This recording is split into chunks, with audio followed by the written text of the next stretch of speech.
Welcome to the September 17th episode of Dan Excelsior, the Mostly Marvel podcast, where we discuss the latest Marvel happenings across all media, as well as any other superpowered stories that grabbed our attention. My name is Dennis, and if you can see behind me, I recently became the proud father of 2 mutant hunting sentinels, but enough about me. Let's get some more voices to nerd out with this evening. First up, power outages be damned. We'll take as much of them as we can get. It's Frank. Yeah, this is going to be a great show. It could possibly be very short, which is a relief compared to last week. We're up till 2 a.m. on the soapbox, just cracking wise and being funny. Well, in fairness, we did finish the actual show at 9:30 on the dot. That was pretty impressive. That is fair. That's fair. Yeah. So just let the audience know what's going on with your power, just in case. Yeah, there's a wind advisory up here, and there's a lot of trees, and we were watching the trees, and a lot of them were bowing. They were like boom, boom, and right on power lines and stuff. So our light's been flickering like a spooky ghost. So I may even get disconnected and just come right back in. So I'll try to come back as much as I can, and if not, I'll be in the comments section just laughing it up and just putting racial slurs, spamming them over and over again. Like the last time. The last time. Cool. Frank's pretty upset that he missed out on that peak moment in our streaming history. That's when you know you've made it. It's true. It's true. When the trolls come out of under the bridges. Yep. All right. So it's a little awkward today. Not super awkward, but Ricky is unable to make it to the show this week. But we're fortunate enough to have one of our favorite guests fill in for him. I think he's been on the show more than anybody at this point, but I did not do the research to find out, but I'm pretty sure he has. It's Nas. Hey, hello, fellow kids. You've been watching all our shows. Do you know? Have you been on more than anybody else? I don't know if I've been on all of. It's got to be Clark. More, but I feel like Clark has done a lot too. Yeah, you're right. Yeah. I feel like close second though. I've been the most watched. I don't know. Playing. I think we had the most watched last week, actually. Oh, that's awesome. I think that was our peak. That's why I went so long. I'm not going to say numbers in case, 5 years from now, people are watching this. They'll be like, "Whoa, how many were there?" And I'll be like, "I don't know. It's like 50 million or something. Probably something like that." Yeah. But anyways, we're glad to have you back, and glad, if we can't have Ricky to be the millennial saying all the funny millennial things he says, well, let's just go in the opposite direction. The way opposite. I will know I'm the actual fill-in for Ricky if I am the brunt of all your abuse tonight. I don't do that all the time, and you should have watched last week's episode because I'm pretty sure it was Joel. Yeah, Joel was taking it like a champ. Yes. I think it was glad to be here. Thank you. Yes. All right. And then we do have our, a second guest, which is actually the original guest that we had planned for the week. Anyways, Nas is just kind enough to fill in for Ricky. But yeah, why stop at one guest? Streaming from her new house, it's Lacy. Hi, guys. She's back. Congratulations on your home. Thank you. Yeah, I'm really excited. Yeah, you're streaming from the attic right now, right? I am. Yeah, it's like a whole upstairs room, kind of like a big, huge loft. So it's really fun. Cool. But I'm excited because it's our first house ever. So no ghosts yet, right? No ghosts, but I'm hopeful. Halloween's around the corner. I'll get the Ouija board out and we'll see what happens. I just saw that Phasmophobia's a co-op game. I didn't know that. That's awesome. Yeah, up to 4 players. I did know that, and that's why I was tempted to get it, but my wife hates the horror. If you need someone to play with, I'm available. It's fun. I'm not sure I can even run games on this one. But oh, you know what? We already got people in the comments. Oh, there she is, my lovely better half. Sea Cow Soda. Hi, Nas and Lacy. Well, hello. She said Hi, to you. hon. I missed your face. Already people in the comments. This part of the show is brought to you by Phasmophobia. Phasmophobia by Kinetic Games. You don't promote things that don't pay us to do this. We are supported. Heck yeah. This is brought to you by the Oculus Rift. Oculus Rift, a proud supporter of Dan Excelsior. You're giving it away, man. I know he's giving it away. It's free advertisement. You just have a list and you just pick one and you're like, this is it for today. He does more than one sometimes. I think he did like about 5 different products last week. We did like Bleach, right? You should have brought the show by Sentinels for Dennis like 6 months ago. Oh gosh. Well, now every show is sponsored by Sentinels, as you can see. There you go. Yeah. They're there. They're always there. I don't know if you can see, but one of them's actually holding a Jean Grey in his hand. I was wondering who he was holding. It's a tiny little Jean Grey. Yeah. Well, she wasn't tiny until like I got him. Like now she looks tiny. They're big. They're like toddlers. They are toddlers. They fit into pretty big. toddler walkers too. It's pretty cool. That's awesome. You take them for walks. They're pretty big. Yeah. I have to. You have to. It comes with the instructions. You got to walk your Sentinels every day. Otherwise, you have to get the stroller and everything. Well, otherwise they'll poop all over the house. They'll poop in the house. You know. So. It's nothing bolts though. I mean, it's like robot poop. It's fine. Yeah, exactly. But you don't want the dogs to eat it. You don't want the dogs anywhere near. No. Yeah, Sentinels will eat their own poop is the problem. They'll come back to it. That's why you shove their nose in it. Yeah. Bad Sentinel. I don't know why I was worried about this show without Ricky. I think we're fine. Let me get my formalities out of the way. We've got a fun show planned. We're excited to talk about episode 6 of What If. We will get to that one. But before we do, we have some news and rumors to discuss. As a reminder, this is also a chance for you, the audience, to pick our brains with any marvelous trivia or points of confusion that you may have. That's not only the audience. If anybody here has questions, you're welcome to ask you as well. But yeah, we'll be checking the comments throughout the show. And for those of you that can't get enough of us, you can visit patreon.com/denxmedia immediately after this broadcast ends. And for our post show, the soapbox, where we wind down and talk about stuff we didn't get to in the first hour and a half. But yeah, did I sell that well? I don't know. Sometimes I feel like I'm a little snarky on it every time I sell that one. No, we cut it off last time. The snark's not necessary. Yeah, we actually did cut it off right at 9:30. I don't know if we'll ever pull that on off again. Never. But I was really hard stop 9:30 done. Yeah. It was that's not a thing. Done. We did it. I told our ravenous fans to hit that subscribe button and stuff, and we smash that like. He's done saying that by 9:29. I was watching the clock. I was like, this is impressive.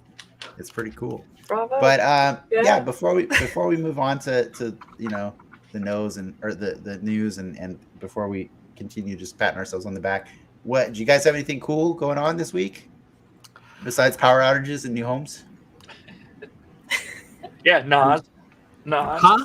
You got a cool He-Man setup over there. I got a cool He-Man setup. I went to PowerCon last weekend / Disneyland with the family. We got our first days of passes, so now we're going to go next weekend again, and I think we're going to do every other weekend at Disneyland. Oh, lucky. I mean, I don't think that's true, but a boy can dream. Yeah. A boy can dream. We're going to do that, and PowerCon was pretty fun. Got to see quite a few people that I am familiar with. I don't know if you guys are aware of the Super 7 store downtown, but there's a guy. Mm-hmm. You ever met TJ from Super 7? That guy, you guys would get in a conversation that would last till 2 a.m. I'm telling you. I got to introduce you to that guy. You'd love that guy. Right. So anyway, got to see him up there and bought some toys and rode some rides, and it was pretty fun. Pretty good. And it was hot, but it was so hot. What's Super 7? Is that the one with Starlight and the Deep?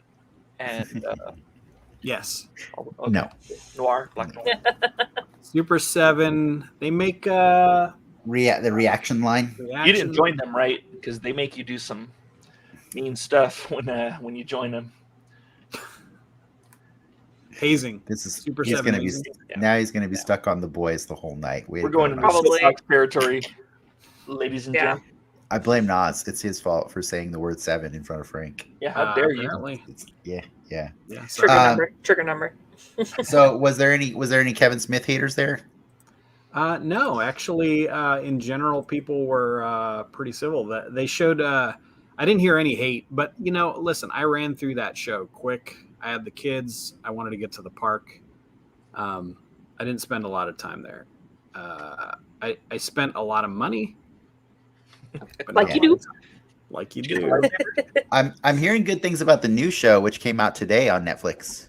Oh, really? Okay, that's Yep. the CG one. Like, I thought it Yeah. looked fun. I'm gonna check it out. I saw a lot of hate up about it, but to me, I'm like, it looks almost better because it's a really fresh take. Like, it's a totally new, Yeah, it's a totally reimagining, everything new, right? just like hinting at the iconography of He-Man, which is cool to me because do it, like, go crazy, Yeah.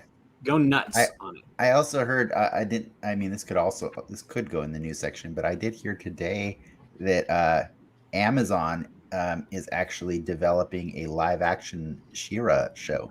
I heard that too. I heard rumor of that. Yeah. Yeah, which is kind of awkward because Netflix has the cartoon Yeah. and Netflix has all the other He-Man stuff. So probably no crossovers ever with the Amazon show. No, Maybe the Amazon more show is than going to likely now. cross over with their Lord of the Rings show. It's going to be awesome. I'm cool with that. I'm cool with Yeah. that. No, they could do the Buffy the Angel thing where they call each other and never call each other by name and all that stuff. Yeah. Oh, good times. They call each other by name, don't No, they? they did, but there was some stipulation where they couldn't say certain words or something like that on each other's show. This is when CW owned one and I think Fox owned the other. Oh, That's why it really? only went like 6 seasons or something like that. And then like, we'll do the rest in the comics. Yes. Yeah. The comics were cool. I liked Yeah, they it. were. Yeah. Yeah, they were. Well, I don't know if you know, like, Mattel apparently does not own the rights to Masters of the Universe. They What? actually Oh. they have like first right of refusal on things like the toy stuff, but in general, I think it's owned by a different company. And I Weird. think they're going crazy with all of, like, I mean, there's like 3 toy lines out right now and multiple shows, and I think it's so that they can cover all their bases as like there's some like licensing renewals coming up or something like that. So Yeah. you're seeing so much He-Man, and I think it's like it's a business decision less maybe than a enthusiasm decision. I'd have to I see was more gonna say about it's that, everywhere but- now. So just to be clear, was this portion of the show brought to you by Mattel or It's not? brought to you by No. Mattel and Castle Frank, Grayskull. come on, Frank, get on top of it. This was actually brought to you by Blue Chew for when the Oh, sword right. of Grayskull isn't working. Oh, there we go. Let's get to some actual news that's not He-Man related. We're gonna I switch. mean, you asked. I You did ask. did. I appreciate it. I did. I'm not mad. I'm just saying we should probably do that. Was the non-mostly part of the Mostly Marvel podcast. Right. Good. There we go. Now it's time to Yeah. go back to it. Not mad, Let's kick off some news here. disappointed.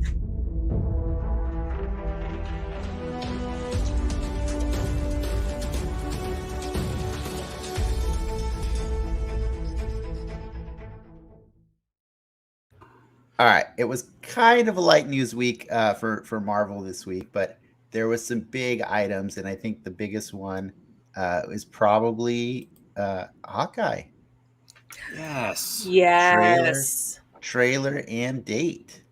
I didn't know it was a series. I thought it was a full blown movie, and I got Really? confused because I saw episodes, and I was like, "Wait, what?" I thought it was You a movie. didn't know, huh? I didn't. Interesting. I thought for the longest time they were saying, "Oh yeah, there's a Hawkeye movie coming out." I mean, that's good. It looks fun, so I'm excited either way. Yeah. It looks like freaking Die Hard, doesn't it? A little bit. A little bit. I mean, new Christmas movie, guys, right here. Christmas series. Yeah, you can Yeah, they're playing that up for sure. I'm seeing more of like a Tim Burton, Batman Returns kind of vibes. No, please no. No, Please you're no. not. Frank. He's not. How dare you? No, I You are definitely not thought seeing that. it was He's like being a Die Hard troll. meets Red. Was what I was thinking of. Die Hard meets Red. Red. Is that the Bruce Willis movie? Yeah, Yeah. Retired and was- Extremely Dangerous. Well, That's a cool cut. Lethal Weapon is also a Christmas movie, and I was seeing more It's Lethal true. Weapon than Die Hard. Oh, yeah. And Is the, you know, is the first Lethal Weapon a Christmas movie? It is a Christmas movie, yeah. yeah. remember they have that shootout at the tree farm? Yeah. Oh man. Oh, you're right. Yeah, it's been a Just while. like a lot of people keep forgetting that Die Hard 2 is also a Christmas movie. Mm-hmm. No, we're not forgetting I it. think It's a lot just of people like, just forget Die Hard too. That's yeah, fair. It's just, That's fair. it's just like, come on, guy, you can't just do this every Christmas. Come on, like that's Yes. a little, like how many Yes, they humbugs can. are there out there, dude? He broke the window to catch the Molotov cocktail and then throw it. That's amazing. That's pretty funny. I just loved it. Yeah. What's the timing on it? You have to push triangle at a certain point to. Yeah, you have to do that. That's good. He has a good SSD. He started over like 6 times. It's really fast. I love those shots where he's in his suit and he's running through a Christmas party, like, and shots like that where she just eats it. Like, I love seeing her like learning how to be a Hawkeye. You know, that's Mhm. that's. But killer. how excited are you for Rogers the musical? Big Super time. excited.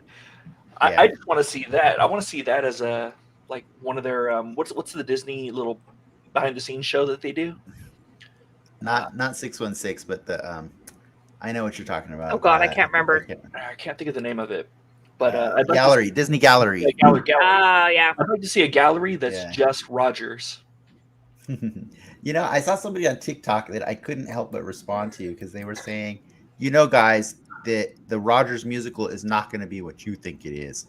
It's going to be, you know, it's going to be only what those people know. And I was like, I had to reply, and I was like, I don't know. Darcy knew a hell of a lot about the exact intricacies of what happened in Infinity War, which was way deep in the jungles of Wakanda, and she wasn't anywhere near there. So Yep. their response was, yeah, but Darcy knows people. I was like, I don't know. Darcy like- hacked into Jarvis, which sees everything apparently and captures it all holographically. It's Yeah. totally fine. Here's She's your pretty well next. connected. Spoilers? Here's your next. Thing. Speaking of Darcy, So excited for this. WandaVision has already won 2 Emmys. Yeah. You know, apparently they, you know, because the Emmys are coming up. I think not this weekend. I think, but they might be next week. But maybe they're this weekend.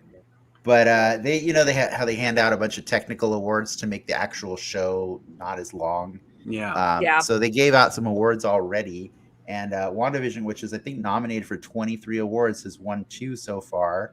They won for what was it? It's narrative, outstanding production outstanding design. Outstanding fantasy sci-fi costumes, Yeah. and and production design for a narrative program, half hour. I'm so excited for that. I was a fan of the WandaVision, so I was excited. Yeah. Yeah, I enjoyed it. They're one of my favorite Marvel couples. I liked them. I liked the 2 of them as a couple. Were super fun to watch every episode. Yeah. I didn't like how much we got dicked around with the mysteries and like how the set designer. I think we've probably hated on the set designer about 3 or 4 times on this year. So we'll let him go this time around. Because he's probably going to win an Oscar. So, you know, let's He's let tied him. up in my attic currently, actually. I There mean, you go. production design. I mean, would the set designer be in that category there? Yeah. I think Kinda, so. Yeah. All right. So well, what- the guy's got an Oscar now. Congrats. What didn't you like about Yeah. the set design? I didn't like all the Easter eggs that led to nowhere. Oh, I see. I didn't like the House of M Easter eggs. I didn't like the Grim Reaper Easter eggs, the Wonder Man Easter eggs, the Mephisto Easter eggs. All the things that they made our imaginations run wild, which was fun, but like it wasn't fun to say, oh no, it was none of those things. It was Agatha all along, which is the one thing we didn't have to guess because it was so obvious from the very beginning. You know what I mean? Like, Yeah. so the it's like if you go watch what is it? The I See Dead People movie, and you already know. Yeah, Sixth Sense. Sixth Sense. Yeah, if you go watch Sixth Sense, None the Richer, you know, and you already know how it goes. It's kind of frustrating to watch the twist unfold. You know. Well, Yeah. That's just me. Like if they're gonna give us a twist and be like it was Agatha or it was they got to give us an equally satisfying twist to what our imaginations can do based on the hints that they give us. So if they're leading us to Mephisto, give us something as good as Mephisto, not Agatha, who was there the whole time. I guess I don't. Don't you think the twist was that Scarlet Witch was absolutely not justified in anything she did and was actually the villain of the show? Isn't that's one of my favorite parts of it, actually. But yeah, there are people that would argue that hard, but I was just surprised that Agatha was not her teacher, because all the comics I've read, I was like, oh, it's her teacher. Right. I'm like, oh, they don't know each other in this one. All right, let's see what happens. Yeah, I think that kind of cheapened it for me too, to like have Agatha and Wanda have such a shallow relationship.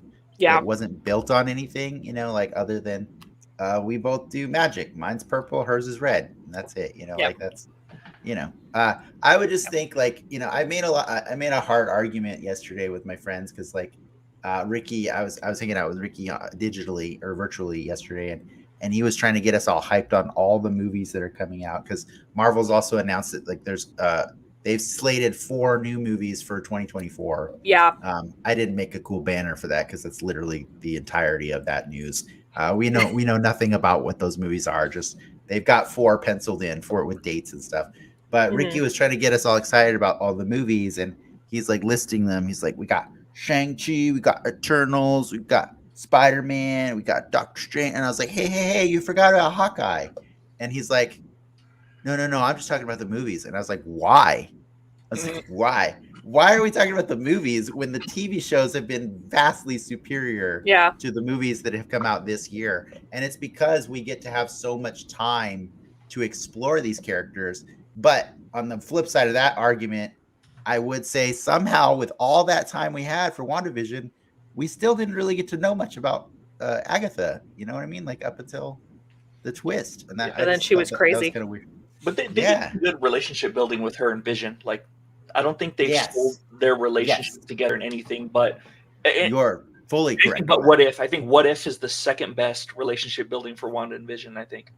See, that was my favorite thing about WandaVision, too, is that someone who's a fan of them in the movies, we didn't see too much of it, which I get it. They're not going to focus so much on the romance. I get it. So to have a TV series where they focused more on that, for me personally, I absolutely loved it, especially when they found a way to bring Vision back into the movies going forward and everything. So I was just like fangirling yay the whole time. So yeah, well, I mean, I'm still, you know, I'm still rooting for them to win Emmys and stuff, because like I want Marvel to be celebrated for all of the things they did this year.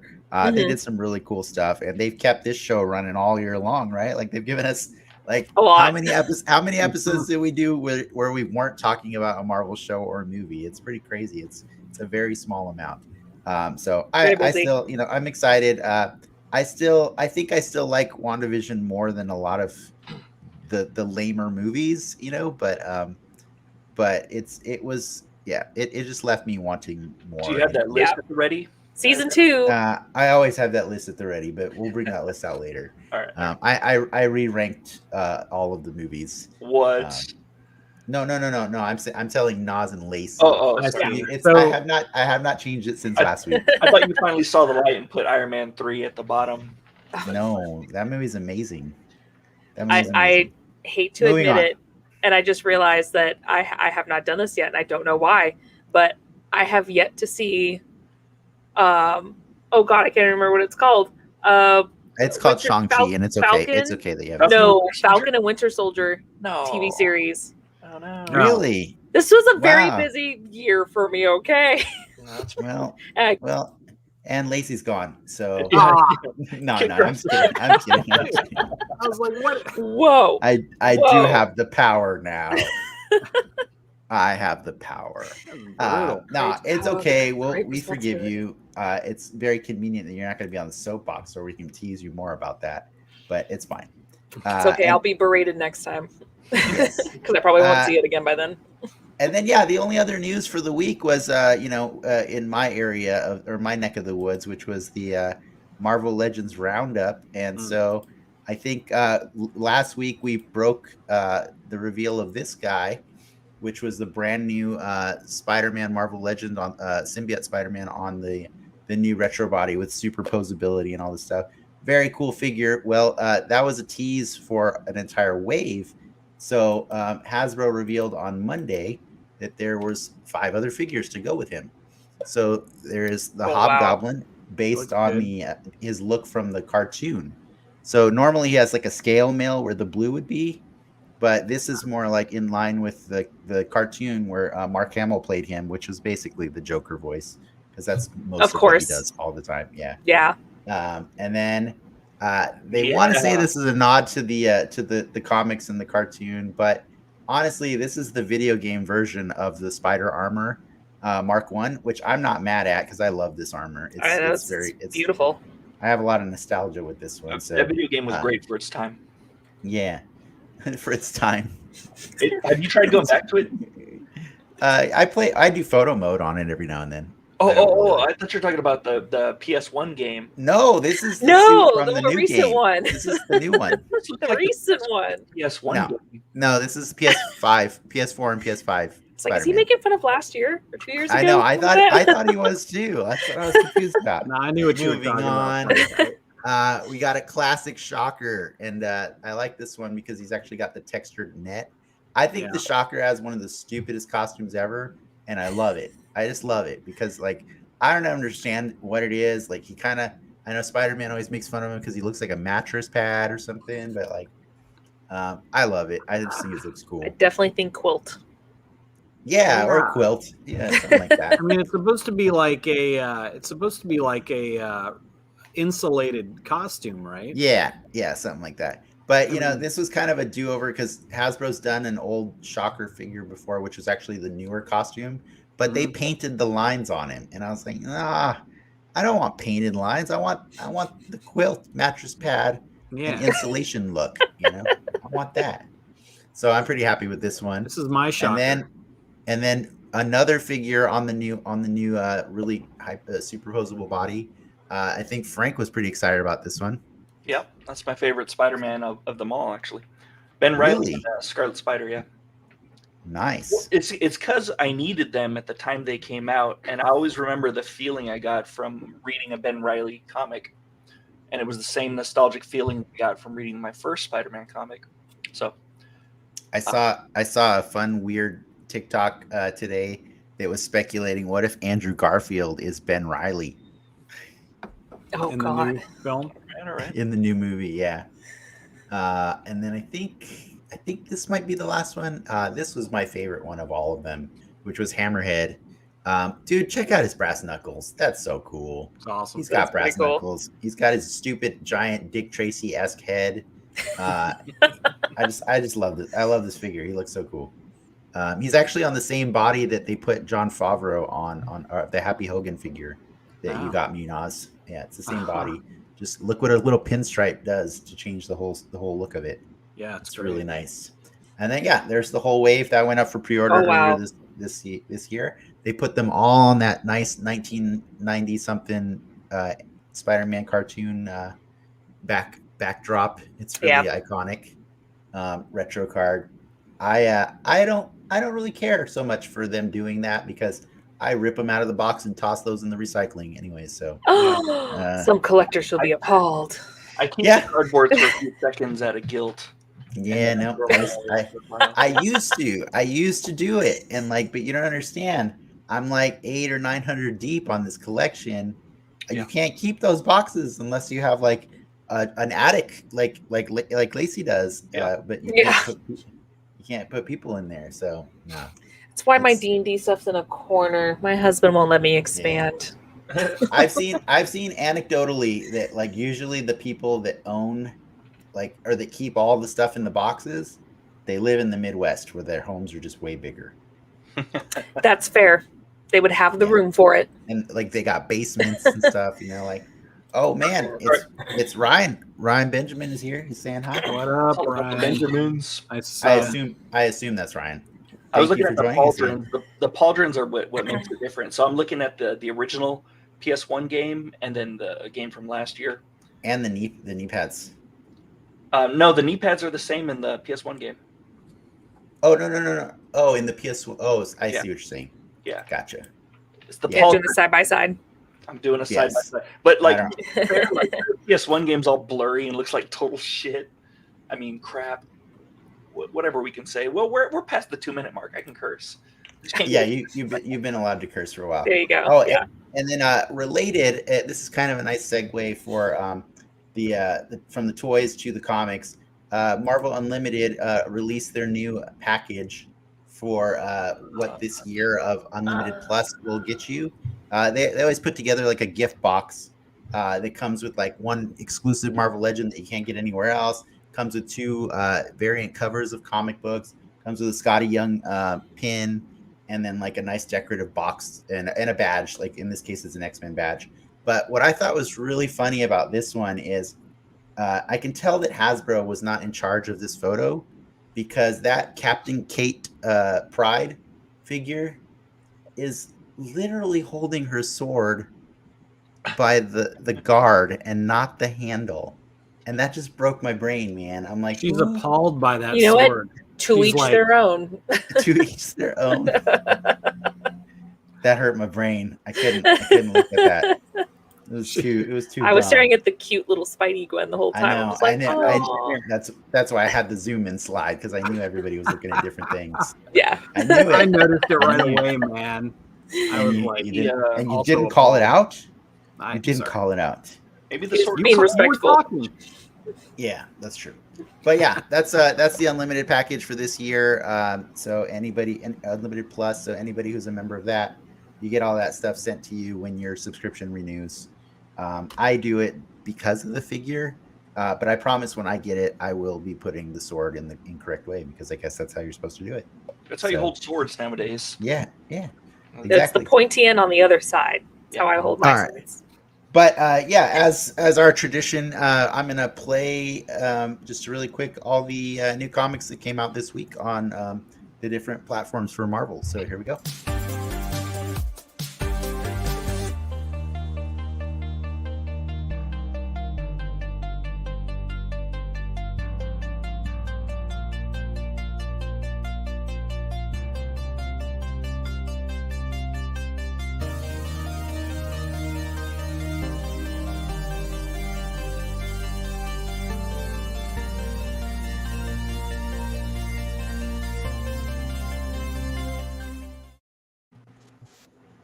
All right. What was the coolest thing? Noise. What's that? What was Oh that? no. You're cutting out, Dennis. Oh no. Dennis, you're muted. You're muted. Oh no, Oh no.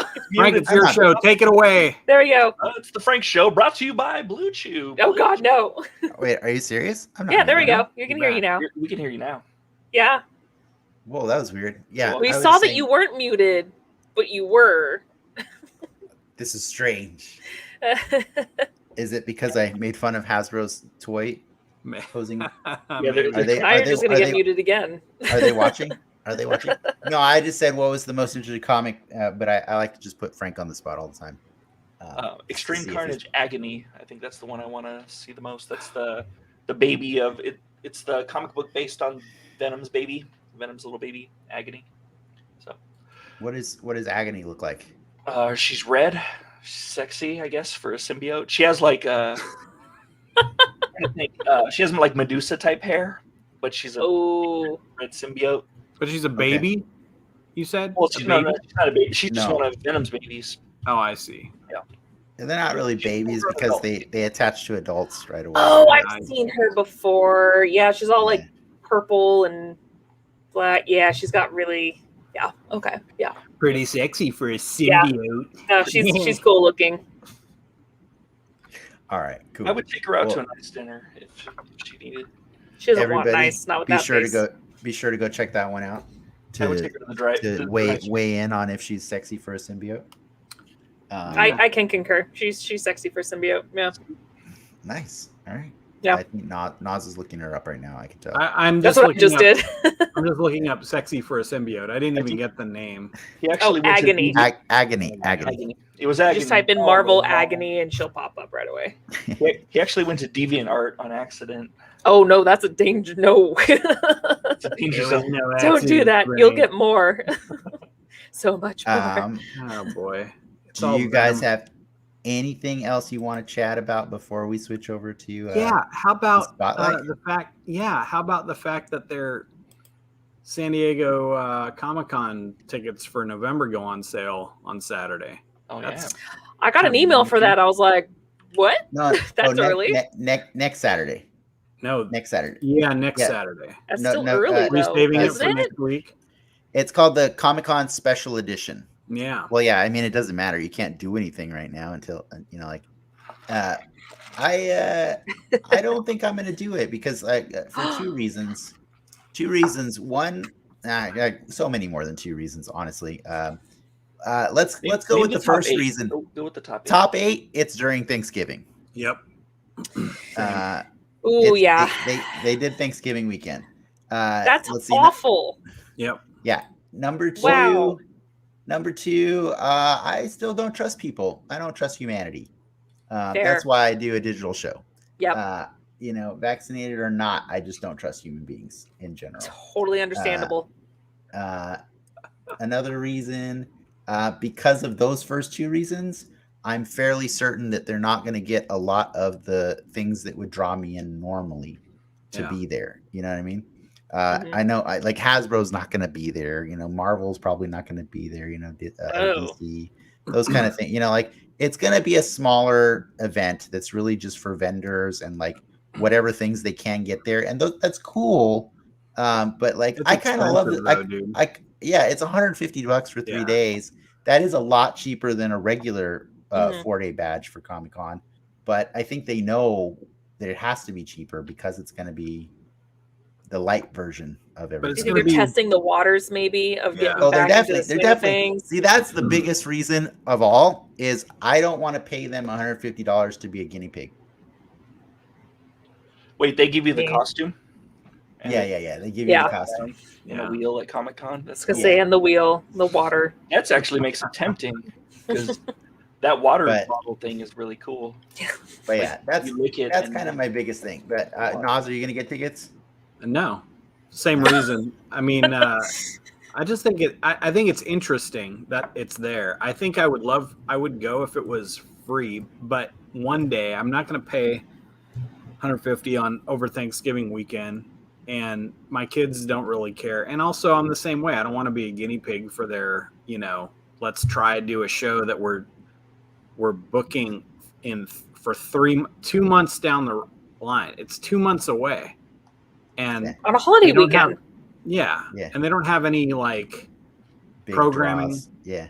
You know what I mean? They're just like, come on down. Let's call it Comic-Con. And because Comic-Con got to eat. Maybe that's when it's going to be less crowded because it's a holiday weekend, which is always the best time to go to an amusement park. No, that's why they're doing it. I think they're expecting the majority of their attendees to only be from San Diego. Yeah. Because like as much as I use the Thanksgiving thing as my first excuse, the reality is beyond having that meal with your family, who doesn't want to get away from them for at least 3 of the 4 days? You know what I mean? So like, I get it. I get it. And it's not like Comic-Con's all day long. So you still got to come home to your family every day anyway. So I get it. Not my family, man. Yeah. 24/7. Yeah. Yeah, mine's about 30 minutes away. Yeah. By the way, C. Cow Soda I think she was weighing in on Agony earlier, but when you said you would take her out for a nice date, and I was just like, she doesn't want nice, not with that face. She's commenting on Lacy's comment. That was great. Nice. All right, but thank you for bringing that news up. I did forget to bring that one up, and I appreciate that, Nas. Yeah, if I was in San Diego, I think I would go to that because I miss Comic-Con before the fanfare and before like other media started taking it over. Oh my God, way back. And that was early 2000s for me when it was like the glory days. Yeah. And earlier with Comic-Con. I actually like both versions of it, but I think I prefer the fanfare. And I, as you can see behind me, like I'm so far deep down this rabbit hole of Marvel Legends that like if I can't go to a Comic-Con and not get an exclusive Marvel Legend. Of course. Right. So like, who would you be otherwise? Yeah, exactly. So I know that Hasbro is just doing their own virtual event in a few weeks. You like toys, Dennis? I had no idea. Yeah. Those are just posters. I dabble a little bit. Just vinyl posters. Yeah, they're stickies. Like I took a picture of somebody else's collection, and I printed them and I put them on my wall behind me, and that's pretty cool. Here's a good question, because in the comments we have someone who often goes to Comic-Con. Is that person RB, if they're still watching, are they going to be there? I'm just curious what the temperature is for, the artists, and I think I heard something before where like they have to go to it if they want to go to the other one or something like that. Really? Like, oh, I think gross. I think they're doing something like that where so like I get it. They got to eat, right? They got to eat, but like it's like I said, it's still like let's be. I just don't like when businesses try to like gloss over the fact that we're 2 years deep in a freaking global pandemic. You know what I mean? Like let's just be real with that. Like that's like I don't think the precautions are going to be enough. You know what I mean? Like like it doesn't justify it for me. Like to just go and look at somebody's comic collection or touch somebody's new action figures or whatever. Like this is not worth it. Is that what the kids are calling it now? Yeah. That's what I do. That's what I do in the soapbox. That's what I do.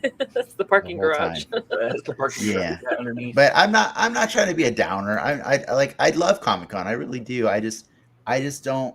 You're being realistic. That one's not for me. Yeah, like I'm trying to be an adult who has a bunch of toys behind him.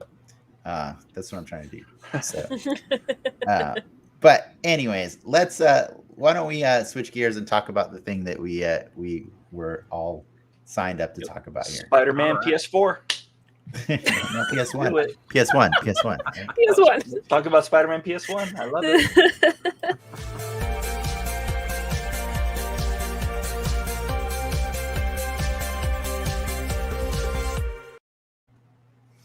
All right, it's time that we put that spotlight on episode 6 of What If. The title of that one was "What If Killmonger Rescued Tony Stark." I have usually I try to come up with like a cool little recap for these, but I found something cool when I was gathering the art for these. I've seen these made before, and for some reason I thought maybe they were something from Loki, but I've come to realize I'm pretty sure these are fan made. I don't know if you guys have seen these before, but here's the write-up on the TVA for what the correct timeline would have been, which is while demonstrating his new Jericho missile, genius weapons designer Tony Stark fell victim to an ambush by the 10 Rings. While in captivity, Stark invented the Iron Man Mark I. But then somebody made this, which is just a slightly different version of it. Oops. Where did that go? There it is. Same beginning, while demonstrating his Jericho missile, blah, blah, blah. But in this one, an unlikely soldier saved Stark from the kidnapping attempt. I kind of like these, because you get to see like the branching, the variance, the divergence. I appreciate that. It's pretty cool.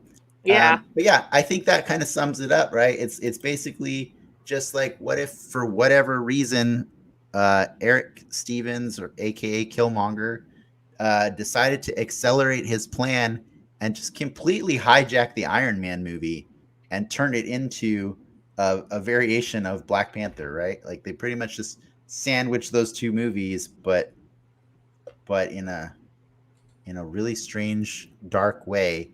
By the way, spoilers for anybody who like. Somehow I've managed to not spoil pretty much anything about it yet, but we're about to any minute now. So, yeah. But what'd you guys think of this one? It's definitely better than Black Panther, for sure. Dang. Whoa. That's hard. Whoa. It focused I'm on done. my favorite character from Get out, Black Frank. Panther. Get out. Literally focused on Killmonger. And he's probably arguably one of the best villains in the entire MCU. I think this episode did a great job of cementing that for sure. Mhm.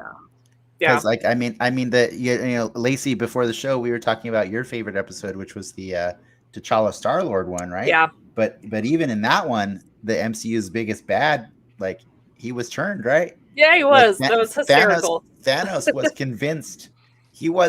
I would argue that Eric Killmonger is clearly the more driven villain of the two. Yes. Yeah. Like, Agreed. He just sidestepped like 8 years? Because Black Panther's 2016. He sidestepped 8 years to just accelerate that program and just put a little anime spin on it, which I thought was pretty cool. Yeah. I love this design because I thought this was funny about Killmonger, that he looks exactly like he did in the movies. Yes. Especially because like, who keeps their same haircut for 8 years, man? I mean, especially when you're in your 20s. When you're in your 20s, do you keep the same haircut 8 years later? I think I kept the same cycle. Yeah, I would grow my hair long and then cut it and then grow it long. And then I mean, if you're in the military, I don't. That's clearly a regulation cut, Dennis. Yeah, that is. Your hair is too long. He's a decorated seal, and in this case, he's decorated like Vegeta. But no, I hair aside, I thought it was cool, the idea that I think they did a really good job of establishing just how intelligent he is, that he was already out of MIT by the age of 20, and he fast tracked through the Navy SEALs and stuff. So Ricky couldn't be here, but the other day he was talking about, like, because Ricky's always got something about a what if episode that just completely breaks his brain.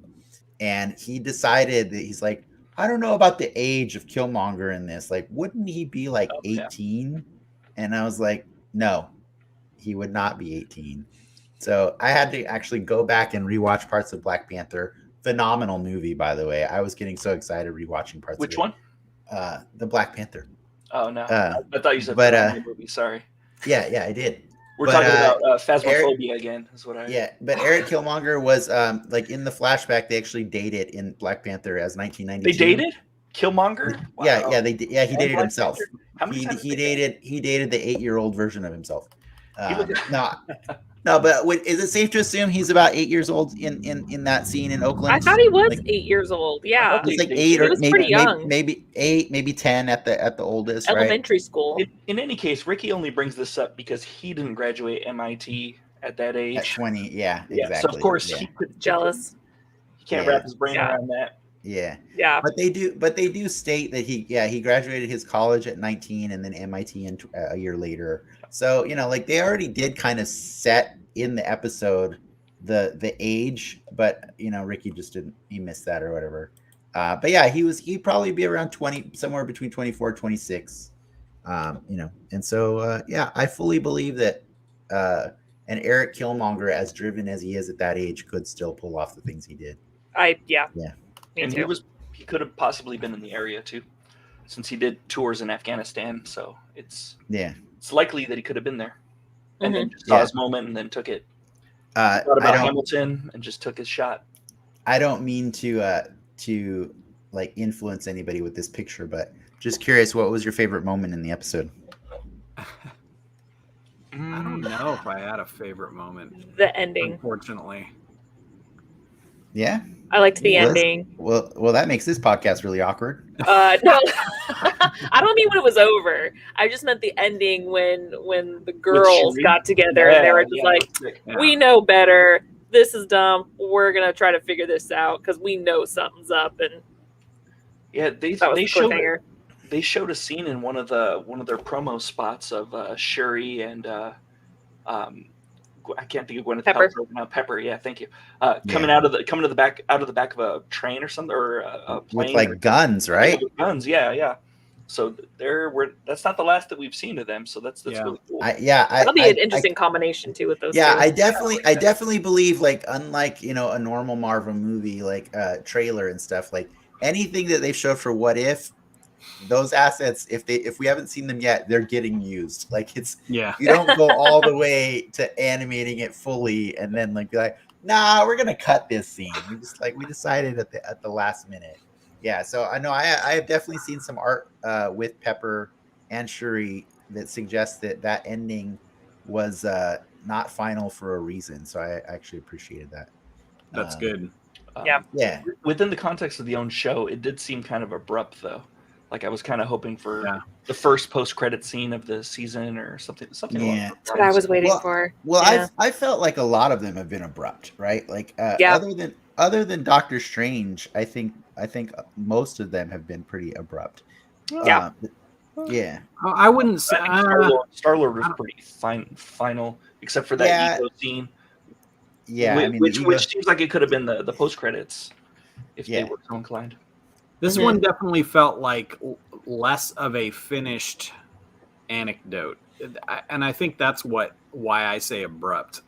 Because the other ones certainly end, and there's more story to tell.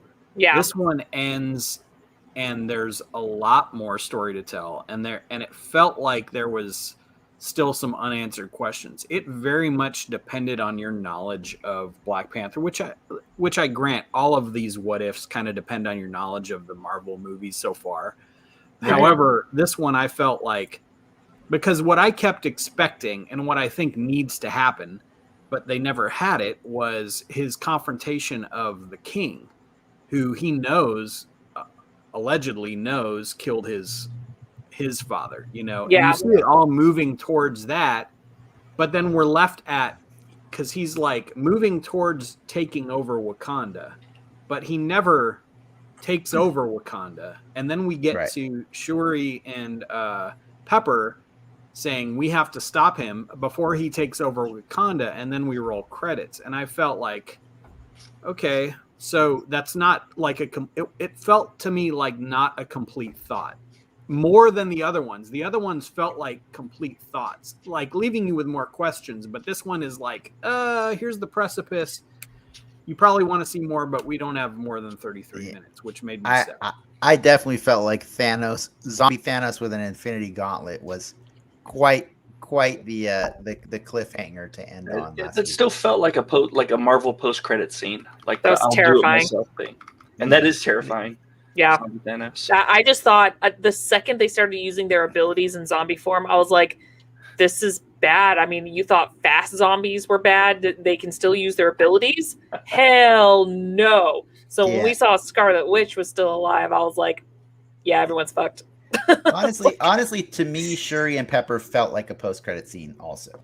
Like that's what it felt like. It felt like whenever a movie ends sadly, and like Infinity War, but then in the post credits, then you get that little uptick where it's like, oh, but don't worry because Captain Marvel's coming, and so to me it felt like that. Like you end on that downbeat, but then you have one last scene that gives people hope for the future, and so to me it felt like the same tone as Thanos, zombie Thanos. Well, I guess what I mean on this one is I don't feel like it reached that downbeat, that proper downbeat then, even before that, because I think say what you're going to say first before I no, that's about it, because he didn't really do his move. He's like still in process of his ultimate goal.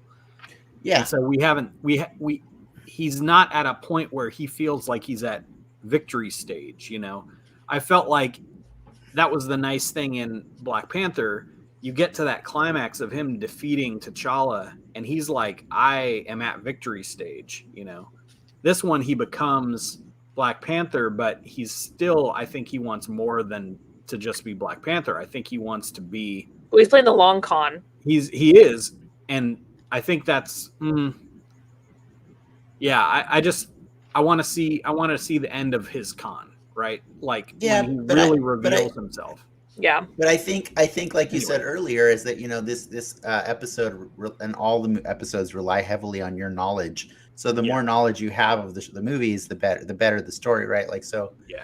I think we know that if he removes like key pieces of key players from the field, like he's probably in a better position than he was in the Black Panther. right? That's what I thought. To take over. So I think it was an implication, but obviously they have a reason that they don't want to go all the way, and it's because of something's coming, right? Something's coming down the line. But I felt it did end on that downbeat because there's no T'Challa, right? Like there's no T'Challa, there's no Tony, there's no T'Challa or Tony. So like the heroes are in a much harder position to stop Killmonger from achieving his goals versus in the movie, which but Shuri's super smart. So if anyone's gonna I'm not knocking Shuri and Pepper.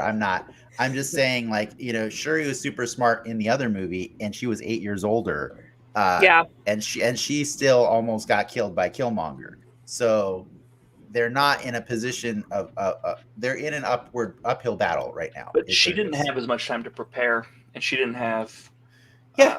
I mean, she's lacking in resources because she's got American resources instead of Wakanda resources. Crappy 2008 American resources. Yes. Which threw me off at first when I did see her. I'm like, why is she a child? And then I was like, oh my God, that's right, because his plan was fast forward ahead. So it's much earlier. Because at first I didn't get it. I'm like, why is she so young? It's like when you find a shortcut in a video game that just kind of takes you to the end levels like right away. And you're like, man, I'm like 20 levels behind this game. But he played it pretty well. He did it like Chrono Trigger. He fought the main boss like right away. Yeah. Why can Tony survive an explosion that rips into his heart, but he can't survive a spear into his shoulder? My daughter was watching with me the whole time, and she's like, "It's his shoulder." Yeah, that threw me off too. To his shoulder. I was like, why did that kill him? The hidden part of this is that it's what if humans had their hearts in their shoulders? Oh, yeah. Oh, okay. That makes more sense. Yes. They don't always tell you all the questions. What a twist. It's also, what if Tony died for the 27th time in a what if series? I'm not going to lie. Like, the shoulder was the hardest part for me. Like, I didn't understand it. I just feel like visually they didn't convey why that was the kill shot. Like like we see heroes get hit in shoulders all the time. Like Hollywood trains us, the shoulder shot is the safe shot, so like it was just weird for some reason to see this the one time the shoulder killed the person for some reason, so it would have made more sense like when he walked up to him and twisted it. Apparently that was the kill, but it would have made more sense if he like twisted it, was like slow torture, and then I don't know, stabbed him in the stomach or something. It's like, okay, that would have been the kill shot. With Claw or this guy, like it was definitive with those guys. And it just didn't make sense. I did like that he used the tech that Obadiah used on Tony in the movie to take out T'Challa and kind of take down Rhodey with it too. Mm-hmm. It was smarter, like when he revealed the Gundam to Killmonger, to maybe step out of the room and then close the doors. And then freaking haul ass to your car. Yeah, seriously. No, because he's a cocky bastard. So Proud Tony. Maybe what he did is after he speared them with the shoulder, he killed them just like he killed Rhodey with his cool Wakandan glove. Yeah, and that's why we couldn't see it. That's what happened. See. Well, I thought that was to implicate the Black Panther in that murder. Yeah, but that's why it would be smart to implicate the Black Panther again in Tony's murder too. Except the Black Panther. Then people would be super confused. They'd be like, "How is he killing people from the dead?" He puts DNA from DB Cooper in there and be like, "Is he? Oh man, Loki Cooper." Yeah, Loki DB Cooper. DB Loki Cooper. Yeah. I realized why What If ended where it did, because right after Shuri and Pepper walk out the door, the UFA come in or whatever. Yeah, the TFA. Yeah, the TFA. The TVA. That's where they stop. That's where they AFK. No, maybe Tony's alive. Maybe Tony's all like, he stabbed me in the shoulder. I'm just going to play dead and see if he buys it. And then in this case, he bought it. So Tony's going to come back at the end, and he's going to pull off one of his little dots. Not that smart. He's like, give me one of those dots back. I didn't die. Give me that dot, Zach. You know what bums me out is because like we're here picking this one apart, and that bums me out because I love Michael B. Jordan and I loved him in this episode. Yeah. But like it just kind of bummed me out that like the writing took weird little missteps here and there. that made me question the things around Michael B. Jordan, not him himself. You know, like Right. I loved him from beginning to the end of to the end of this episode. And it is a bummer that there was weird things like the shoulder and I'm trying to remember. Oh yeah, like what's up? Where's Uncle James? Right. Uncle James was never in Wakanda. Like, and you would think that if he's playing the long con, he had every intention of killing not only T'Chaka but also Zuri. So it was kind of weird that Zuri's just not, there. That is clearly a shoulder shot. You know what? Maybe it's armpit. Maybe it's kind of low. It could be armpit. Maybe that's a good spot to get hit by. There's some really good veins there in the armpit, I think, right? Like, that's why I'm thinking. What if there's a good vein in your armpit that Killmonger hit? I mean, he is a warrior. He could. That's the what ifs we're going with right now. Yeah. Who was your favorite performance in this episode? Probably Andy Serkis. Actually, Andy Serkis is always a win, though. I like Michael B. Jordan as Killmonger, but he's a really expressive actor, and I felt he was really limited. Yeah. Kind of just being a voice, being just a voice. I think he's a lot better when you see him, I think. Well, because in this one, he's less of the villain to everyone else because he's playing calm and cool, while in the other ones we saw him more, shooting and being more action, while this one's more of like, oh no, this is just me manipulating, just building stuff, chill, as opposed to how he is in the actual movie. Yeah, that's probably right. But like just the way you said Wakanda Forever, like I know it seemed like he was trying to sell it, but I don't know, just the way he said it was like really weird. It's like that's the best take you got from that. Yeah, he's like, Wakanda. I agree with that. I don't think he sold that. Maybe that was on purpose. Yeah, I can see that. Yeah, I liked Chadwick Boseman again. Yeah, and it was. He had some good moments in that episode. Yeah, and as minimal as it was for the end, it was kind of especially heart-wrenching. When he was entering him at the crossroads or whatever they call that, where Bast is, and that was pretty. And that was a good delivery too. And I thought that was a really good moment because I like the reason Killmonger I think is so good is those times when you see that conflict, because he will do whatever it takes because he thinks that's that's the example that he saw. But he also like I believed him when he said he didn't want to kill Tony, but he's going to do whatever he needs to achieve his ends. Mm-hmm. And I think like him being faced by T'Challa was a pretty heavy moment, because that was one time where he didn't have a quip, and I thought I appreciated that, right? Like I appreciated like he was challenged by becoming the Black Panther, and I thought that was actually, to me, the most important part of that episode and the most interesting, because the rest of it felt like, well, he's okay, he's just he's a super villain, and he's such a good super villain that he's able to take all these guys out. But it's that time when you get to see his humanity and where he's actually challenged by more than physical, because he's top physical, right? Like yeah, and strategy too. I mean, he was a brilliant strategist, but I don't think he counted on being confronted by that. And that actually rang similar to the original film, when he sees his father. And I thought that was one of the most touching things to me in the original Black Panther film. Mm-hmm. Did you wonder why he didn't see his father in this version instead? Yeah, I guess I didn't wonder why then. I kind of wonder why now. And I would have liked to, if he had seen T'Challa and his father there, because there was a couple, people there. Panthers in the background. Yeah. I think that would have been interesting, especially if he saw T'Challa and his father in a state of reconciliation, because that would have been like a real gut punch because everything he was doing was, while he thinks he's in a long game, and then he sees what the actual long game is, right? Which is beyond his earthly goals type suggestion. I think that would have been pretty powerful, but 33 minutes.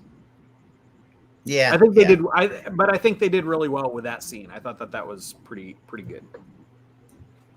Yeah. It did. It was another one of those points that made me question. I'm like, what's going on here? Because like I actually really did love what T'Challa had to say to him. That basically, karma's a bitch and it's going to get you either then or in the afterlife. Yes. But I mean, he said it so much more eloquently than I did. Well, but of course. But I couldn't help watching that entire scene and saying like, yeah, but there's like those guys talked for like a minute before he died. Yeah. So why like if the whole point of the heart-shaped herb is to bring you to like, to go see something that really like influenced you or impacted you somehow, like I don't know, that was a weird grab for the herb on that moment. It's just like, let's show him T'Challa, like maybe T'Challa forced his way. He was like, no, I got this. I need to talk to him. Yeah. Who knows? He went to the head of the line. Yeah, he did. You're right. Yeah. From a consistency standpoint. They had their little cue cards. They were ready. They had some nice words written to them. I actually forgot about that. Ramonda, I forgot that was really cool that we actually got to see her fight and be this badass. It's been a long time since I last saw her. She's 8 years younger. That's true. And I don't think, because I don't think we ever saw her fight in the Black Panther film. So it was really cool seeing her fight, the queen herself fighting. So I thought that was really cool. Yeah. That was funny hearing Nas say like the original Black Panther movie. It made me think, I'm all like, man, was there one in the 80s like with David Hasselhoff as Black Panther? I would watch that. David Hasselhoff as Black Panther. Hasselhoff. I'd watch that.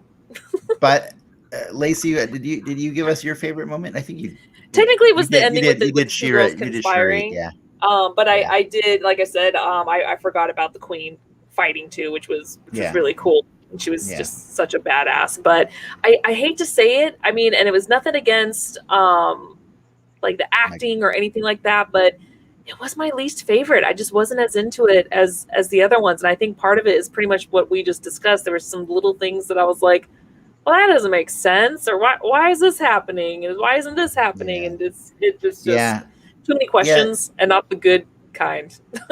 Somehow my suspension of disbelief broke a few times on this one, and that was kind of bumming me out. But like I really loved the acting, like you said, like I love the acting that was going on. I do agree with Frank that I think sometimes like Michael B. Jordan was robbed of the impact of his acting because it was animated.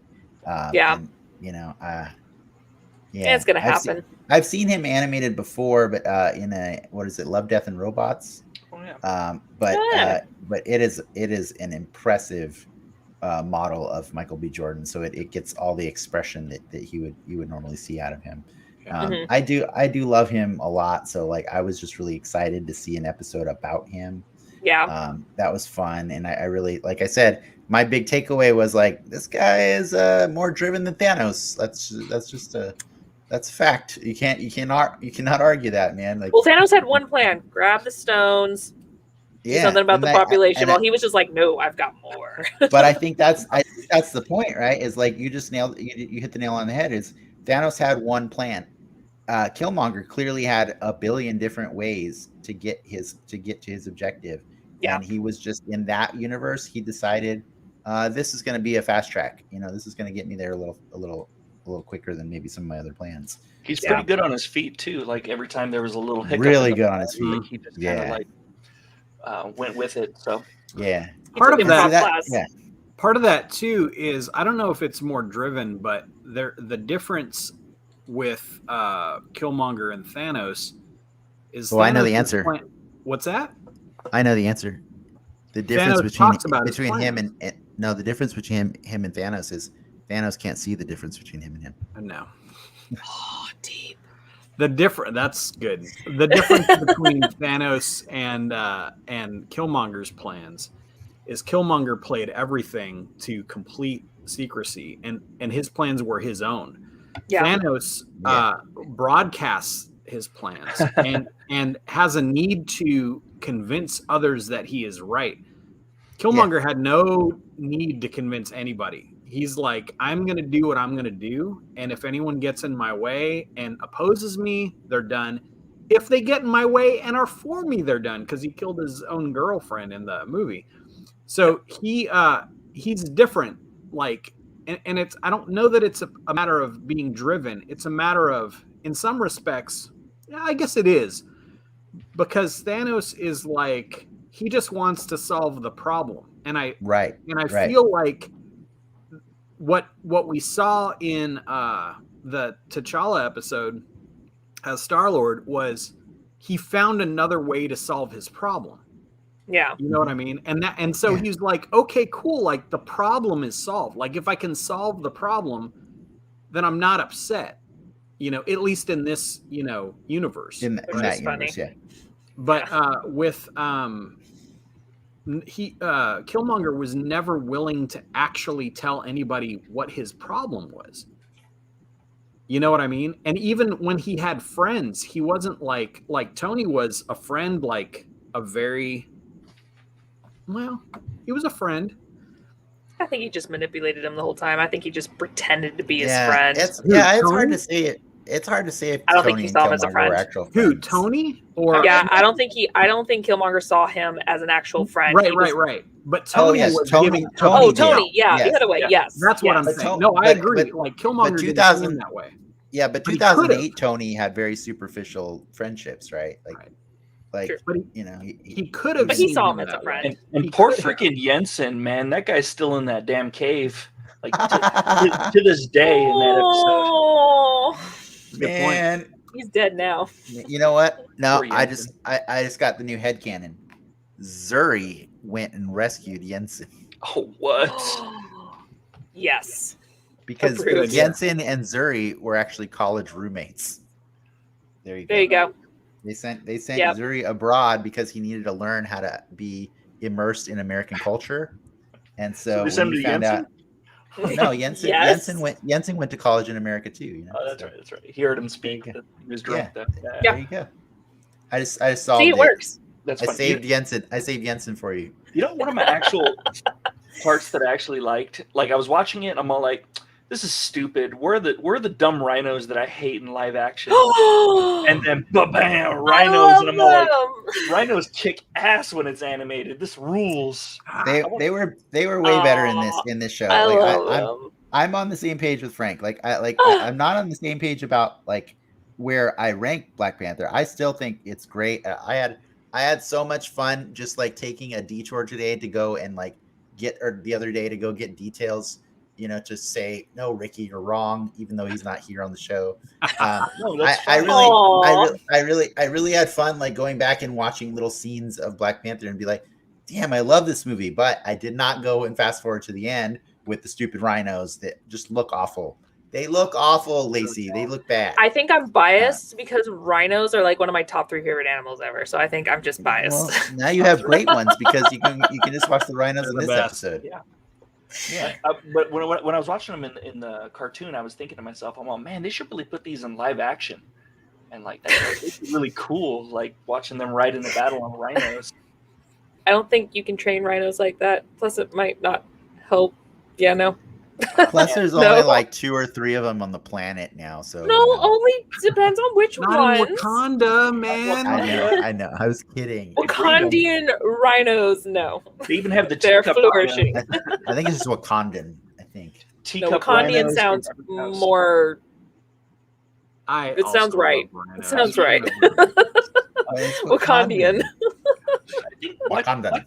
Looking at my list, Black Panther definitely bubbled up to the kind of like the middle of the road on my ranking of the Marvel list.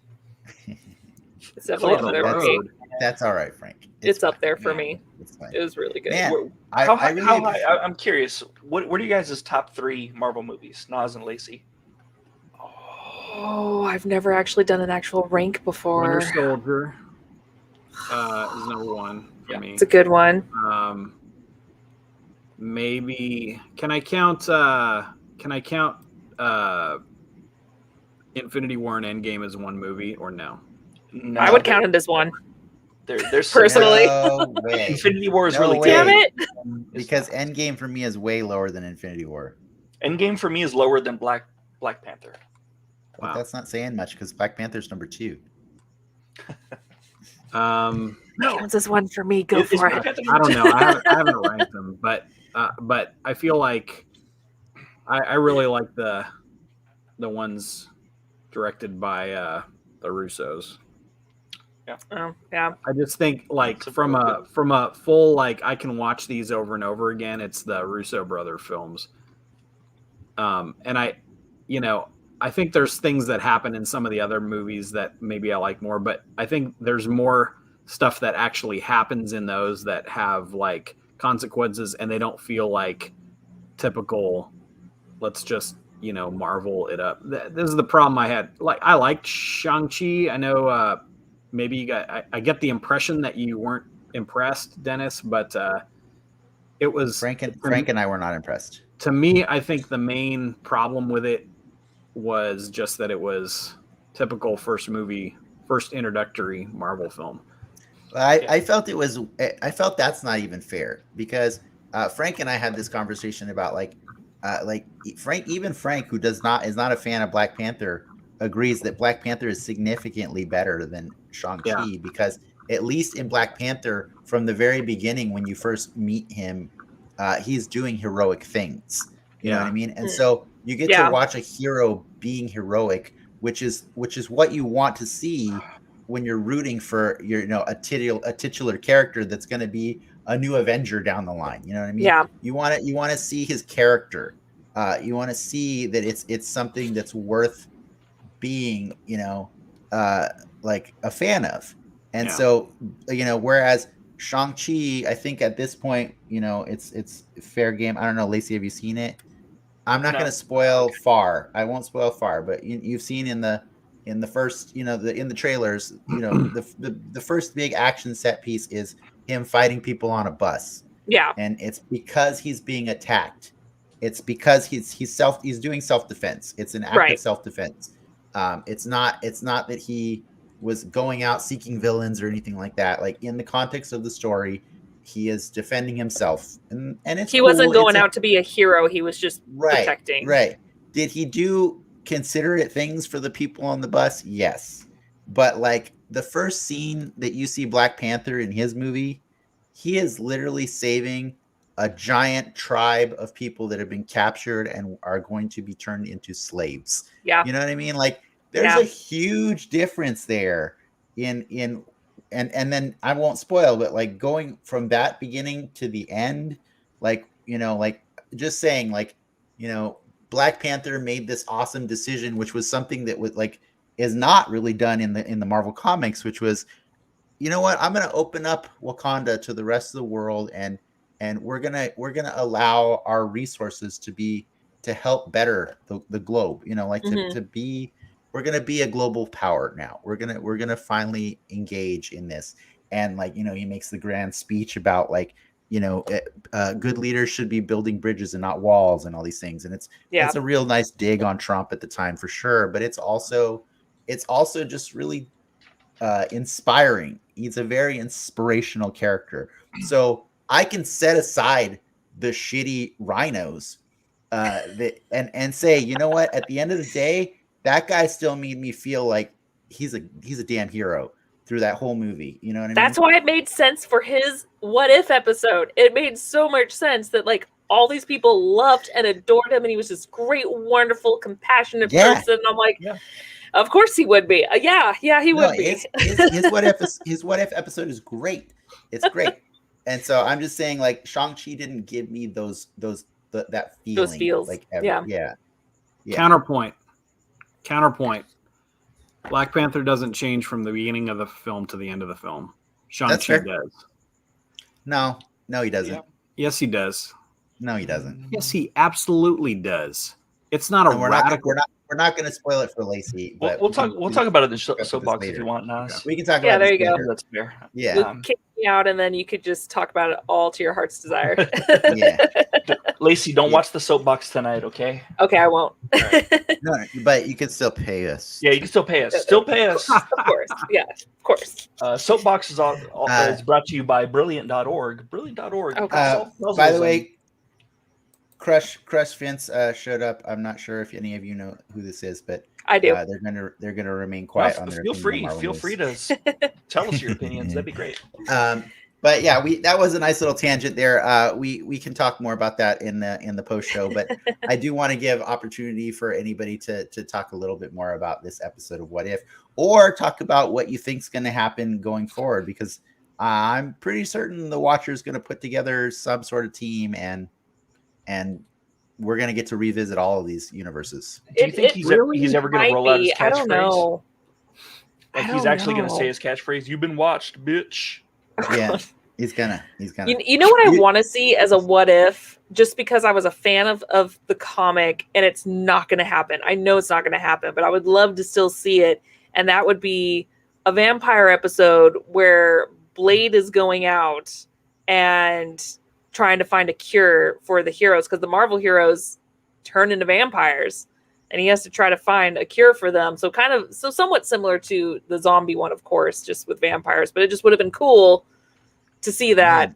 And Blade doesn't even have a scheduled date yet, does he? Like, no, they said they don't start filming until July of next year, I think is what they said. Yeah, they're in pre-production right now. So yeah, but I was pretty 2023 or 2024 or something like that. Yeah, probably 2024. Her wish is independent of what they're doing.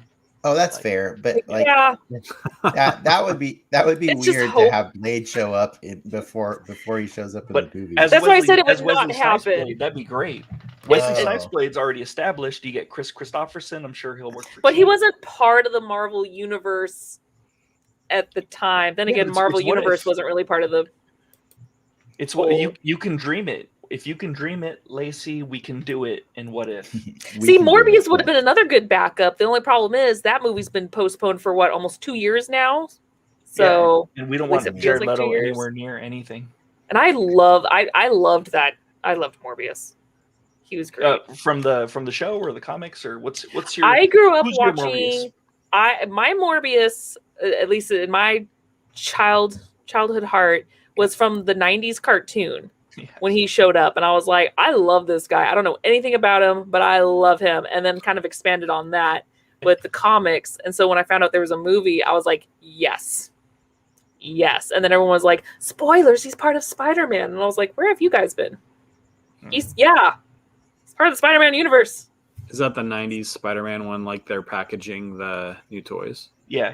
Yes. Yeah. The one with the cool theme song, the coolest theme song. Yeah. I gotta watch those, man. No, you don't. You don't really. Yeah, I kind of do. I started watching them, and I like them. You don't. You good. I like to remember them fondly in my memories. I hated them then. I know you always said that. That always blows my mind. I like, so my thing is, and again, we're going on a tangent, but like, I don't like hearing him talk in his or like think out loud or think in his head. His inner monologue. Yeah, his inner monologue is well established in the comics. I don't want to hear it in the show. It's just find a different way to execute that in the spoken form. And so it just, like, his voice just grated on me. Like, it's like, stop. Wasn't it Josh Keaton? This. No, it wasn't. It was not Josh Keaton. And like, I think Ultimate Spider-Man found a better. It's like Chris something. I can't remember his name. Ultimate Spider-Man. I don't remember. Yeah, it was Chris Christopherson from Blade. Yeah, awesome. Yeah, it's that guy. He's a man of many talents. I'm kidding. I love kidding. Chris Christopherson. It's not actually Chris Christopherson. Oh, I thought it was. I was like, was it? I was like, oh, dang. Man, I can't find that picture. But Nas, I'm surprised that you seem annoyed that about the theory that we have for the Watcher. You don't think the Watcher's going to come in and do something at the end? The Watcher literally always intervenes. That's. But he told Doctor Strange he can't. Exactly. He always says he can't, and then he does. He was just being a dick at that point. I mean, He's Doctor Strange was being a dick at that point. That Stranger's coming back too. They're all coming back.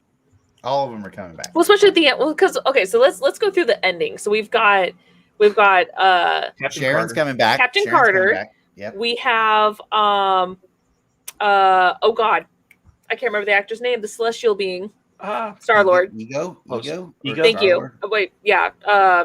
He comes and visits his actual adult son. Then we have the zombie cure, supposedly. Loki before that, right? Loki taking over Earth. We have Pepper and Shuri. Yeah, they're forming the Deadly Alliance. Taking on Mortal Kombat. What is it? I'm missing one. Captain Marvel shows up. No, that was still the Loki. Captain Marvel shows up at the end of that one. And she's all, "Hey, Peter Parker.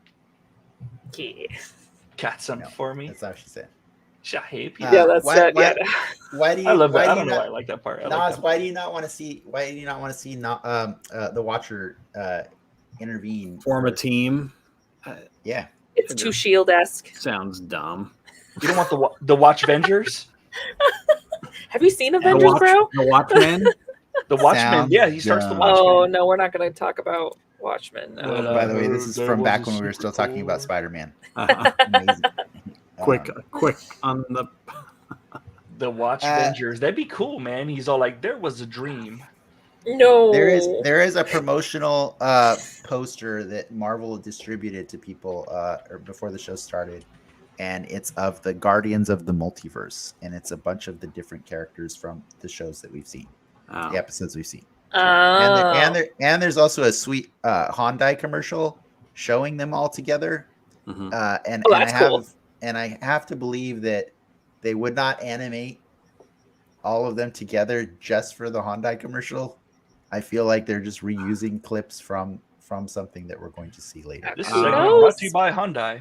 They'd animate them. They'd animate it for a Hyundai commercial. You know, I saw The Watcher recently in Only Lovers Left Alive. Have you guys seen that? I don't know why, but when Watchmen came out, I don't even know why I made it as far as almost 3/4 of the movie. And I was like, I'm done. I don't even know why I got this far. I'm done. You don't like it? Did you like the comic book? It was just Are we talking about the Watchmen now, or we're talking about the Watchmen. We're talking about Watcher's it was team, so slow. It was so slow, and I can appreciate slow movies. I mean, I was a huge fan of Dances with Wolves. That's a slow movie, and I'm fine with that. But I don't know. I just was like, come on, guys, just do something. A lot of tragedy. Oh no, woe is me. Come on, let's go.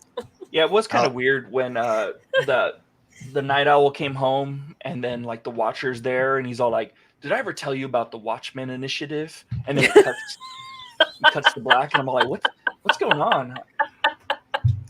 By the way, I just wanted to answer this question from Crushfinch. Speaking of Peter, opinions on No Way Home basically being a reboot of One More Day. I do want to slightly correct that, just because I've had it corrected to me so many times. It's actually more based on One Moment in Time, which was kind of the end cap of the One More Day story many, many years later. So in One Moment in Time, it actually shows the world in which Peter didn't take the deal with Mephisto, but instead he actually did get Doctor Strange to help him erase everyone's memory of his identity. So it's canon because it happened, but the comic is kind of a retcon of One More Day. So I still don't think that's Doctor Strange as we know him in the trailer. I want to believe it's not. It's like Dr. Weird. Yeah. It's Dr. like Fate. It's Professor Weird. Yeah, Professor Weird. Yeah. There we go. Yeah. Yeah. Or Nurse Weird, depending on which profession he's in. Who knows? There you go. Yeah. Yeah. It could also be Major Goodner. It might be Nurse Awkward. Nurse Awkward. Nurse Awkward. It could be Dr. Manhattan from the Watchmen. Oh yeah. It's the Watcher's team. The crossover again.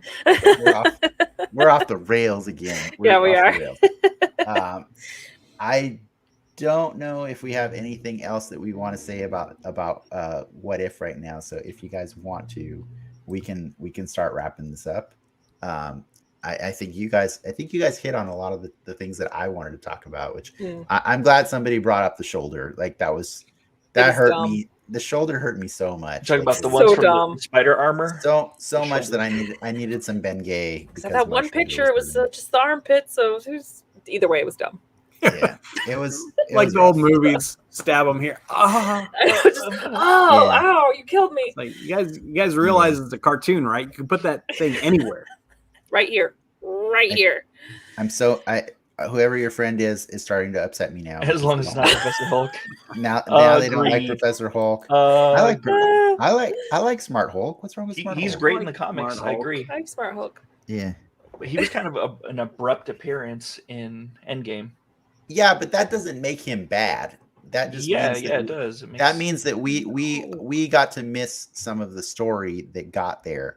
But it doesn't make him bad. We got to miss as if like that's a good thing. Like no, it means there's room to fill in, like Black Widow. Do you know what I mean? Oh yeah, that's a great example of something good to fill in.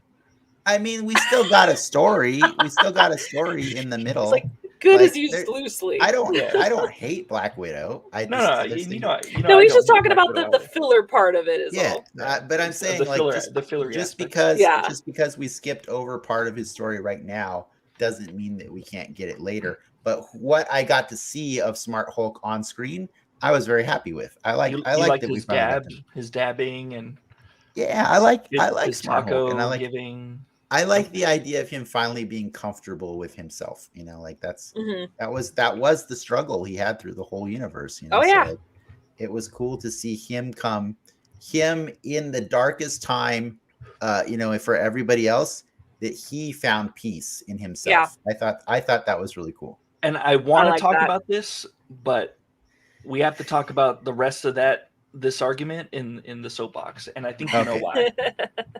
All right, because we're gonna spoil it for Lacy. And can I just say, bravo, Frank, for not going dark on us this whole time. So no, I really like this episode, and because it was dark, I like the episodes that just have like this crappy feeling, man. Like when Killmonger started killing everybody, like his name's Killmonger. First off, like you hired a guy named Killmonger, like that's your bad at that point. But like I like this one and the Doctor Strange. It's right one. There in the name. Yeah, right. It's right there. The writing's on the wall. The writing's on his Vegeta armor. Like it's right there in your face. But I like this. I never thought of Vegeta armor because I always went BMX biker because that's what the armor on the top reminds me of. But now that you say Vegeta armor, I'm like, I have to see that now. I want it to be Vegeta armor now. He totally looks like a BMX biker now that I think. Yeah, that's what I always thought the top was. They could have spray painted it. I didn't catch that. Growing up in the hood, maybe he learned some BMX moves or something. Like he was in the desert. I did have him ready to go with me the whole time. Oh, there we go. I took him out. I love this figure. You're ready. He killed 6 of Dennis's other toys, though. Like during this conversation, I had to take him out of my storage because I went in there and it was a bloody mess. And I was like, "What have you been doing?" And he's just standing there like, "What?" Yeah, he's just like in this pose. Exactly. I'm pretty sure Black Panther did it. He's just like pointing. Yeah, there was claw marks all inside of all of my toys. It was weird. But what was strange is Black Panther was dead too. So I was like, I don't get it. Now you just reminded me of another random everything had shoulder wounds. Yeah, no, right. I was thinking it. I gotta say, I will say, Killmonger was a little lazy in framing the Black Panther when he just kind of casually dropped the gun on his left hand. Yeah. And he's like, or was it Rhodey or was it Black Panther? It was on Rhodey. He did it to Rhodey. He was like, Rhodey killed him. Yeah. He's like, yeah, Rhodey did stuff. Yeah. He's like, we didn't even get his prints on him. It's like, come on, man. Everybody's going to be like, Rhodey's not left-handed. Like, especially when Rhodey has a reputation too. Everyone would be like, what? What happened? Yeah. But see, that's my point. Like, there was so many little tiny things that kept being like, wait, what? I'm willing to say my favorite out of all those. I'm willing to say what if to a lot of things. Yeah. But there was some really silly contrivances that were happening in that episode that were just kind of like. It wasn't even what if. It was just what. But I agree, Frank. I think it was the darkest of all the episodes. I honestly do. I think it was the darkest. I thought Doctor Strange was the darkest of them all. I thought this was dark. I thought this was darker. Oh, just because All the cold-blooded murder, armpit murders. Yeah. The armpit killings. The Babysitter Club. I saw some article that was, I think, kind of like ragging on Marvel because they're like, Marvel, what if, once again shows how much fun they love killing their characters? And I'm like, well, I mean, I think, I think our friend Dr. Jones raised a good point. Like he said the other day, he's like, I like watching What If because it makes me feel like I'm Doctor Strange watching the 14 million other possible universes. Oh, that's a good thought. Yeah. And so they're all supposed to be a little bit more crappy, right? Like they all have to kind of end in a way that says, aren't you glad it went the other way? Yeah. So well, especially when you think about it, when he says how many times do they not die, and he said like what, 2 of them or something like that, and how many Tony Stark episodes or all these episodes where Tony Stark died? 3 so far. All of them. I want to say all of them. I think at least 3 so far. In my head canon, the Star-Lord episode, some debris from space just hit a young Tony Stark, just wiped him out. Like the tail light of the Mandela fell off and just killed him. Yeah. Oh my god. And so bad. Zuri wasn't there to save him because Zuri was saving Jensen, and he's like, "Yep, no, I could only save one." No, and that one he was in the car with his parents when the Winter Soldier killed him. Yes. Oh. They went to go see Zorro. Too soon. That was dark. It was. I expected that from Frank. Yeah. Frank talk right that got too dark, Nas. That's all right. I'll take it. That's great. I think bye, Nas. No. Oh no. I got reshuffled. It wasn't where I expected to be. But we do have to say bye pretty soon. So I just wanted to wrap it up and say, I did like this episode. I think you guys all liked it too. Obviously, Lacy thought this was one of her top. Not Lacy. Sorry. She said Winter Soldier. I still liked it. And then this episode. Frank loved this one because it was so dark. Lacy thought this was her weakest, and I think it's an important thing to say. Like whenever we nerds are talking about our least and most favorite, it doesn't mean that we necessarily hate our least favorite things. Right. It just means that we've gotten so spoiled to this point. I was saying earlier, is like, I don't even try to get me hyped about the movies because I like the shows so much more. It doesn't mean I don't like the movies, but exactly. Unless it's for the Dark World, and then we can we can toss around hate casually. That's casually fair. We can throw hate around, but because I our other friend Clark, I definitely triggered him yesterday when I said, I was like, dude, the movies that have come out this year suck compared to the TV shows. And he's like, I don't know why you got to say they suck. And I'm like, no, I say they suck compared to the shows. I'm not saying they suck, movies. Period. Yeah. I'm just saying I would rather go watch any of the shows that came out this year than rewatch the two movies that I've seen so far from this year. Yeah. I'm really getting Nas hyped on Black Widow. He still hasn't seen it yet. Yeah. You're gonna run out and buy the 4K Blu-ray. It's going to be free in a few days. So WandaVision was fun on a rewatch. I watched that with my kid. A month ago, and it was still good. There's still really cool things going on in WandaVision. Especially the first half is campy. You're just like, the ship of Theseus. I love the ship of Theseus. Yeah, that's cool. That's one of my favorite moments. That's an awesome part. Even though we make fun of how it just goes and just turns into a Superman fight after that. It turns into Man of Steel. The end of Man of Steel. Yeah. They probably just rotoscoped over Man of Steel with these guys. Mm-hmm. Yeah, but anyways, okay. Let's for reals. We gotta say goodbye. Goodbye. I really appreciated you guys coming on to talk about this and helping me out with no Ricky being here. We don't need Ricky. He was missed. Whoa! Oh man, it's a coup. She's starting a coup. Ricky who? This is getting awkward. This was Lacy Monger all along. This was her whole plan. Our guests are taking over. This was my plan all along. Before we go, would Ricky's either of our guests stabbed in the shoulder like to share where people can find you? Right. Lacy's the best at this, so yeah. Yeah. Like I've done it a time or two. So my tag anywhere is Zoro4Me3. That's Zoro with one R, and that's on Twitter's, ArtStation, Twitch. It's everything. I'm the most active on Twitch and Twitter, so that's where you could always find me. Also, I am very active on another show that I'm part of called Behold Roleplay, but you can still track me through Zoro4Me3. Cool. And then Nas, where do you want people to find you? You can find me at right there, nyhelloa.substack.com. It's a writing newsletter that I've put together. I'm starting to put up some of my fiction and some essays and just whatever I can get out there. I do want to talk about more nerdy stuff. A lot of the last few things have been more life essays and stuff that I'm getting out, but I'm enjoying doing that, and check it out.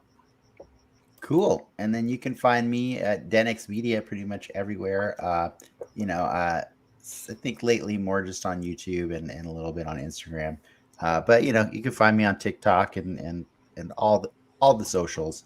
But like the one that you can find us at immediately after here is Frank knows where it is. The OnlyFans. We're talking not that. No, we're not. The other thing. We're not on that anymore since they changed their rules. Yeah, we went to Fansly. Tumblr. Yeah, so go ahead and smash that like button the way Killmonger smashes a spear through Tony's armpit, and hit that like button, and then pay to see us on Patreon and see more of these conversations where we're going to talk about Shang-Chi, and we're just going to spoil the ever-living crap out of it. And that's what we do. That's all we did. The whole soapbox show is just us spoiling Shang-Chi. That's all. Are you guys going to drink this time though? I'll do it if you guys do it. I will definitely eat pie. That I promise. Wow. That's right. I'm gonna eat pie. I do have some. I can't promise that I'm gonna get super. Like, you don't understand. Like last week, I was getting drunk through the whole show. So by the time we got to soapbox, I was nice and saucy. And I just kept telling our guest to shut up. I'd be like, "Shut up!" You kept telling him how wrong he was. Yeah. Great. It was pretty great. Our guest kept saying, he's all, "This is my opinion," and then Dennis is all like, "Well, your opinion's wrong." Yeah, your opinion's wrong. He's all, "But yes, this is my own feeling." Well, your feeling's wrong. You don't feel right. But yeah, we're selling it. Patreon.com/DenXmedia is where you can find all that wonderful stuff. Yeah. But yeah, I think thanks to Lacy and Oz for coming on our show. Thank you for having me again. Yeah, it was great. We'll love having you in your attic way more often now. Yay! You got a home base there. Yeah, and then we got to get you on around Halloween so you can make it look all scary. Yep. And I would totally dress up and everything for it. Man! It's my favorite holiday ever. Nice. We got to do a Halloween episode. That'd be pretty sweet. All right. Yeah, we'll do it. We'll do it like Roseanne or something, where we just it just gets super weird. I like weird. Am I the only one that watched the Roseanne Halloween episodes? All right, I probably never watched it. Is it like it's fine. Sure, something like that. Okay. But yes, and thanks to our patrons for supporting our growth, and to our audience for tuning in. If you had fun, you can do all the things that Frank said, which I think the biggest one he said was pay us. But just pay us. Give us money. On the shoulder. We do this for free because we enjoy doing this and we're having fun. So if you had fun, feel free to like and subscribe. But I think that's all for tonight. Until a few minutes from now when we end up on the other show. So thanks for watching Den Excelsior, and see you next time, true believers. Enough said. Bye.